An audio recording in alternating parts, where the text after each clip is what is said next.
Hello, you're listening to Count Richard von Cooden of Clergy. Today is Monday, the 6th of October, and I just thought I'd come out with the news that came out earlier on about Jim Gavin now withdrawing from the presidential elections. I'm sure he's suffering from heartburn and indigestion, so maybe he should drink copious amounts of Gaviscon to help him get over it. But what an extraordinary situation. And now effectively there's only two candidates in the race. And could there be grounds for the rerun of the election from the start? Could there be some part of the constitution that could be used to have a complete rerun of this and new candidates being able to put themselves forward for the electoral process? Now, just behind that wall there on the left hand side there is the Grange Golf Club, very popular club in the Rathfarnham area. This is the Whitechurch Road, and leading up to the roundabout here, you turned right, goes into the Whitechurch estate, and a pub in that estate was used in the TV series Kin, called the Furry Bog.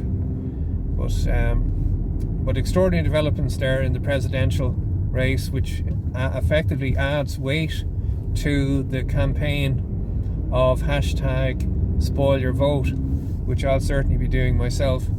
And interesting to note, Declan Ganley is encouraging people to spoil it, along with Ryan Casey, who was actually Murphy's boyfriend.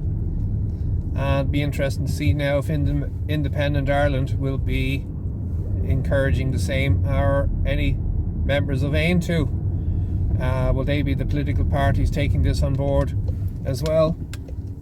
But extraordinary situation, and it's actually embarrassing to see this farce with effectively only two candidates running in it now, and there actually should be a third box on the ballot, and that is none of the above. But this is the back of the Whitechurch Road here, and it comes out the back of Marley Park, and those, as I said, those walls, behind that wall is the golf course, and they actually have honey, believe it or not. The golf course has a couple of hives, and they produce their own honey, which they then raffle out whenever they have enough of it, which I think is a nice thing to do. And I think it's a nice concept to see that the golf courses keep hives.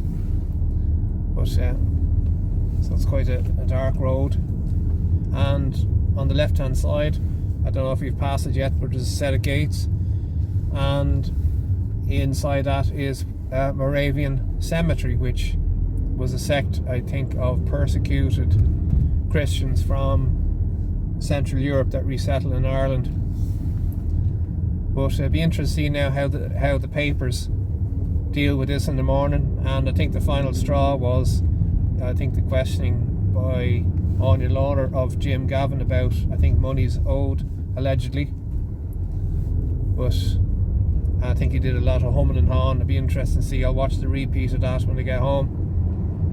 But yesterday was a march in town from Connolly Station to the GPO. I think it was organised by Malachy Steenson, and it was great to see at the start of the march you had a banner that had #SpoilYourVote on it, and great to see that making headlines. I think that banner was also outside the Dáil the other day and got a mention even by FARTE, which really must have stuck in their gut. But interesting, during the week there was some very high winds. Storm, was it Amy or whatever the hell it was? But watch the flights. There's a YouTuber that I watch that does live streams from Dublin Airport, and certainly seeing the pilots earning their money with dealing with those crosswinds. And in fact, I think 58 flights were cancelled, and 9 of them had to do go-arounds.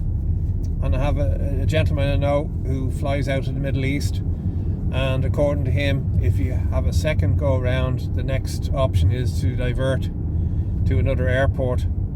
So thankfully I don't think there was any diversions, just cancellations. But extraordinary winds and quite a lot of power outage, especially in Donegal. I remember years ago watching a clip from Lahinch, and to see the storms back in, I think, 2010, or I think it was around the new year, and the waves were coming into Lahinch, were so high that they were actually going over the roofs of the apartments that were built along the seafront, and the seawater was slushing around the streets, which was a couple of 100 feet away from the promenade. And years later I paid a visit to Lahinch just to see that area, to see how far from the street, and it must have been a couple of 100 feet from the promenade that the water was slushing around the streets. Extraordinary stuff, and a beautiful place.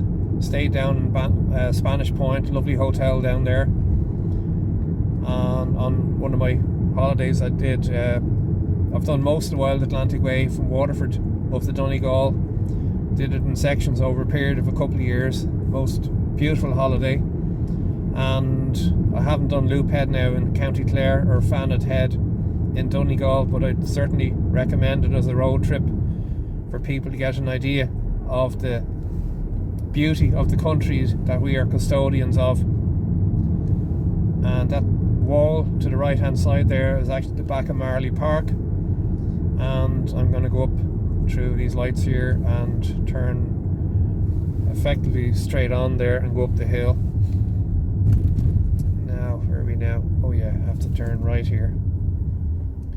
But also today was the anniversary of Philly D. Unfortunately, it's a year since he passed away, and what a fine chap he was. And unfortunately, it's also the anniversary of Claire on Spéirbhean McHugh, which she passed away, or died in 2020, around the same time. So I do remember both of them. Phil was a great guy. My first time meeting him was at a funeral where I refused to wear a mask, and he came over and said, "I'm standing beside you because you're not wearing a mask and I don't want to wear one." And he had that lovely chuckle. But what a cracking guy, and he's sorely missed. And he's a great speaker. He spoke at some events and he was brilliant, and I had the pleasure of interviewing him outside FARTE, I think during the summer of 2022, was it? And YouTube took down the video, unfortunately, so I obviously said something wrong, or he said something wrong, and I think the moderators of all that have eased up a bit, but thankfully I have those videos saved. But yeah, he's a lovely guy, and sadly missed still. And Claire, lovely lady, I met her in Barra Street back in 2019 outside the protest outside Google, and we became friends. And I'm glad she lived down in Bagwellstown in Carlow, and a couple of visits down to her during the summer of 2020, and we visited Duckett's Grove, Ballymoon Castle, and a few other places. And also we heard Handel's Messiah being performed in the National Concert Hall back Christmas 2020, so a few of us went to that, and wonderful performance. And afterwards we had tea and scones in the Marion Hotel, and walking through the bar area didn't I spot the guy who was the lead singer for Handel's Messiah.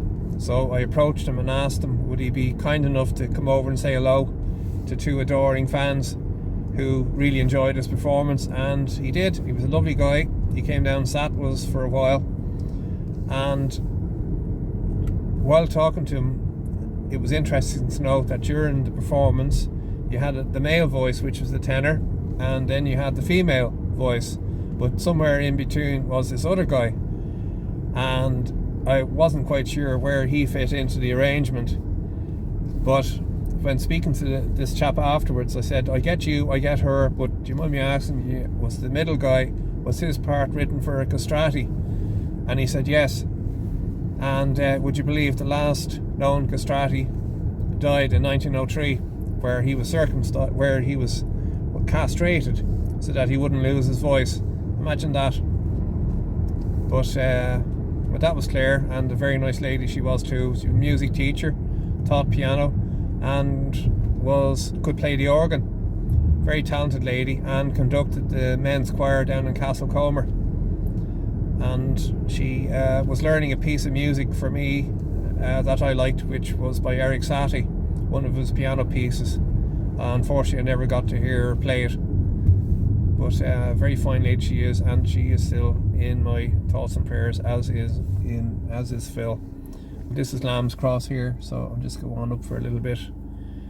And I'll say good night, good luck, God bless, and God save Ireland from all those who are trying to do her harm.